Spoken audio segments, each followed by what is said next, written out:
How does a therapist know when they're out of their depth? What is there in place to prevent people from treating conditions that they're not able to deal with? Is there anything that actually controls what counsellors and therapists can work with? Hello everyone, my name is Rich Pearson. I'm a professional counsellor and psychotherapist based in Falmouth in Cornwall, and today we're going to be talking about limits of proficiency.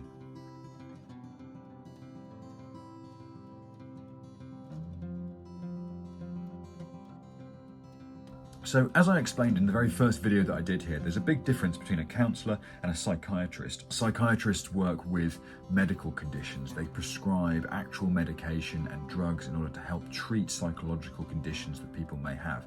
And a psychiatrist is a medical doctor. A counsellor is someone quite different. A counsellor is generally someone that works in a bit more of a long-term way and with more emotional connection to the client that they are working with. But there are certain things that, as counsellors, we have to be aware that we're just not capable of dealing with. Now, some concerns that some people might have is when they go to a counsellor that they're not going to be able to deal with the issues that they have brought to that particular therapist.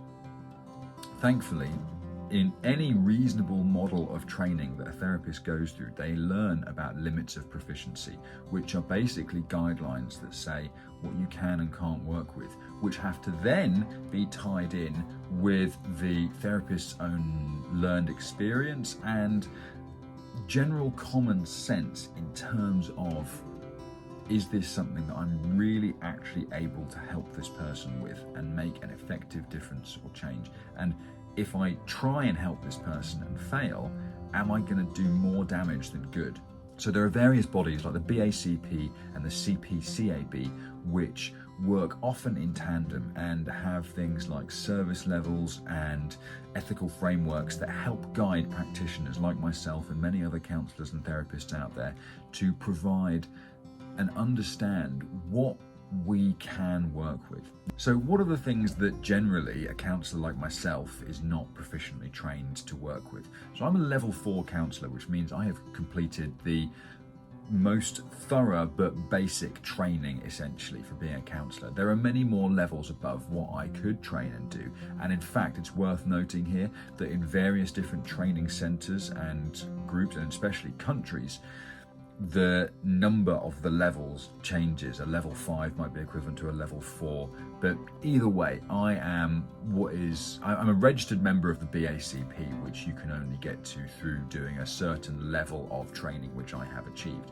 However, I haven't done all of the training that there is available to me. I don't think anyone has, because there's always new courses, new things coming up that you can train and do. But if, for example, someone came to me and they wrote me a message through the counselling directory and said, "Hey Rich, I'm really interested in some counselling, can you help me?" I'd say to them, okay, tell me what it is that you're looking at trying to achieve and solve. And they might say to me, well, I'm hallucinating pretty regularly. I'm seeing things which I'm absolutely certain are not there. I'm hearing voices from disembodied places, and I'm having difficulty differentiating reality from the fantasy world that I'm slowly slipping into. Okay, that is an amalgamation of many different things, and none of them would be things that I would be qualified or able to help them with. So I would recommend them, in that case, if someone came to me with all of those different things, I would recommend that they go to probably accident and emergency at their nearest hospital and say that they need a psychological consultation, because it would sound like that they are very close to, through no malicious intent, being a real danger to themselves or someone else. However, what's interesting here as well is that if someone said to me, I have schizophrenia, for example, and that ties into some of the same things that I just mentioned. So a schizophrenic is someone who might hallucinate, they might hear things which aren't real, they might perceive things which other people don't see or hear. However, if that person came to me and said, I have this condition, I'm on medication for it, I'm being treated for it with something else, however, I also have emotional issues and problems with my conditions of worth and difficulties with relationships, then that is something where I could say to them, okay, I can work with you on the relationship things, I can work with you on the mental health things, I can work with you on your conditions of worth, but I can't help you with the psychological issues. You have to think of it kind of in the same way. If someone came to me and said, I have a broken arm, I'd be like, oh okay, I'm not a doctor, so I can't do anything about that. But if you feel sad because of your broken arm, then I very much can help with that. That's a thing that I can do. In fact, funnily enough, one of the first times I went to counselling after I'd moved down to Cornwall was after I'd broken my leg and I was really struggling psychologically, and I went to see a counsellor because of that. So yeah, interesting little tie around there. But limits of proficiency essentially are things that counsellors throughout their training are very much encouraged to always consider. And this speaks at the heart of person-centered therapy and how many people feel like therapy should be in this country. And that is to say that we should always be considering if what we're doing is the best thing for the client. Because if it's not, then it doesn't matter how much money we're making out of it or anything else like that, which is not often a huge amount, but we should always be putting the client's well-being, welfare, and health and safety at the forefront of what we're trying to achieve.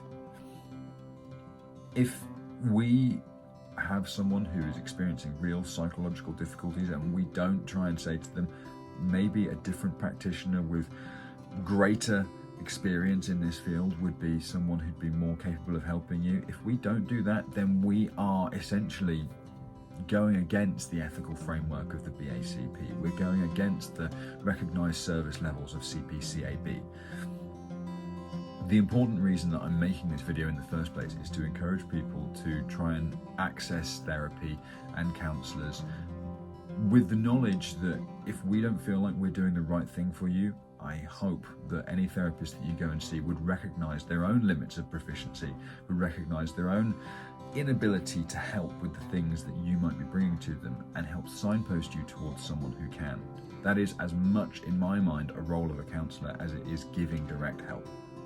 I hope this video on the limits of proficiency has helped in some way for you to understand some of what we do as counsellors to try and make sure we're giving the best possible help and care to clients. If you'd like to see more videos like this, please feel free to subscribe, and I will see you all tomorrow for the next video. Thanks very much.